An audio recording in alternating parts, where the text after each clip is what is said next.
ಇನ್ನು ಸ್ಪಷ್ಟ ಬಹುಮತ ಪಡೆಯದೇ ಇರುವಂತಹ ಬಿಜೆಪಿಗೆ ಈಗ ಖಾತೆ ಹಂಚಿಕೆ ಒಂದು ರೀತಿಯಾಗಿ ಕಷ್ಟವಾಗಿ ಎದುರಾಗ್ತಾ ಇದೆ.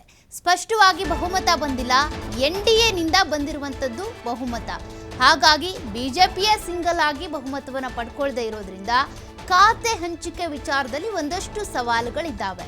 ಮಿತ್ರ ಪಕ್ಷಗಳ ನಾಯಕರಿಂದ ಪ್ರಬಲ ಖಾತೆಗಳಿಗೆ ಲಾಬಿ ನಡೀತಾ ಇದೆ. ಯಾವ ಪಕ್ಷದ ನಾಯಕರಿಗೆ ಯಾವ ಖಾತೆ ಕೊಡ್ತೀರಾ, ಅದೇ ಈಗ ಪ್ರಶ್ನೆ.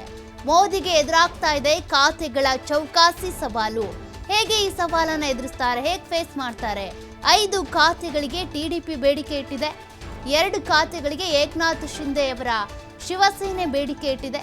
2 ಸಂಪುಟ ದರ್ಜೆ, 2 ರಾಜ್ಯ ದರ್ಜೆ ಖಾತೆಗಳಿಗೆ ಟಿಡಿಪಿ ಬೇಡಿಕೆ ಇಟ್ಟಿದೆ.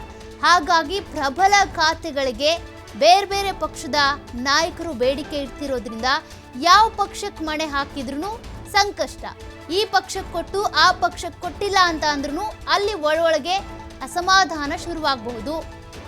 ಹಾಗಾಗಿ 4 ಖಾತೆಗಳ ಜೊತೆಗೆ ಸ್ಪೀಕರ್ ಹುದ್ದೆಗೂ ಕೂಡ ಟಿಡಿಪಿ ಡಿಮ್ಯಾಂಡ್ ಅನ್ನ ಮಾಡಿದೆ. ಈಗಾಗಲೇ ನಾವು ನೋಡ್ತಾ ಇದ್ವಿ ಚಂದ್ರಬಾಬು ನಾಯ್ಡು ಅವರ ಬೇಡಿಕೆಗಳು ಏನು ಅಂತ. ಆ ಬೇಡಿಕೆಗಳಲ್ಲಿ ಸ್ಪೀಕರ್ ಹುದ್ದೆಯೂ ಕೂಡ ಒಂದು. ಹಾಗಾಗಿ ಯಾವ ಹುದ್ದೆ ಯಾರಿಗೆ ಕೊಡ್ತಾರೆ, ಹಾಗಾದ್ರೆ ಮೋದಿ ಹೇಗೆ ಖಾತೆ ಹಂಚಿಕೆ ಮಾಡಲಾಗುತ್ತೆ? 2 ಪ್ರಬಲ ಖಾತೆಗಳಿವೆ, ಅವಕ್ಕೆ ಏಕನಾಥ್ ಶಿಂದೆ ಬೇಡಿಕೆ ಇಟ್ಟಿದ್ದಾರೆ. ಏಕನಾಥ್ ಶಿಂದೆ ಬೇಡಿಕೆಯನ್ನು ಈಡೇರಿಸ್ತಿರೋ, ನಿತೀಶ್ ಕುಮಾರ್ ಬಂದರೆ ಅವರೇ ಬೇಡಿಕೆ ಈಡೇರಿಸ್ತಿರೋ, ಇತ್ತ ಟಿಡಿಪಿ ನಾಯಕ ಚಂದ್ರಬಾಬು ನಾಯ್ಡು ಅವರ ಬೇಡಿಕೆ ಈಡೇರಿಸ್ತಿರೋ, ಒಬ್ಬೊಬ್ಬರು ಕೂಡ 5-6 ಬೇಡಿಕೆಗಳು. ಅವ್ರ ಜೊತೆಗಿರುವಂಥ ಸಂಸದರಿಗೂ ಕೂಡ ಇಂಥದ್ದೇ ಖಾತೆ ಕೊಡಬೇಕು ಅಂತ, ಸಚಿವಗಿರಿ ಕೊಡಬೇಕು ಅಂತ ಡಿಮ್ಯಾಂಡ್ ಇಡ್ತಿದ್ದಾರೆ. ಹಾಗಾಗಿ ಬಿಜೆಪಿ ಸ್ವತಂತ್ರವಾಗಿ ಅಂದರೆ ಮ್ಯಾಜಿಕ್ ನಂಬರನ್ನು ತಲುಪಿಲ್ವಲ್ಲ.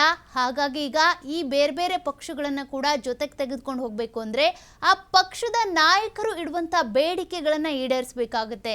ಯಾರಿಗೆ ಯಾವ ಬೇಡಿಕೆಯನ್ನು ಈಡೇರಿಸ್ತೀರಾ? ಒಟ್ಟೊಟ್ಟಾಗಿಯೇ ಇಂಥ ಪ್ರಬಲ ಖಾತೆಗೆ 2 ಪಕ್ಷಗಳು ಕೂಡ ಒಟ್ಟಿಗೆ ಬೇಡಿಕೆ ಇಟ್ಟರು ಅಂದರೆ ಯಾವ ಪಕ್ಷಕ್ಕೆ ಕೊಡ್ತೀರಾ?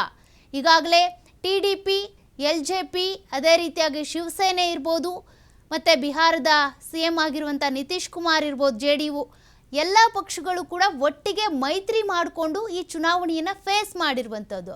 ಹಾಗಾಗಿನೇ ಈಗ 292 ಬಂದಿರುವಂಥದ್ದು ಸ್ಥಾನಗಳು.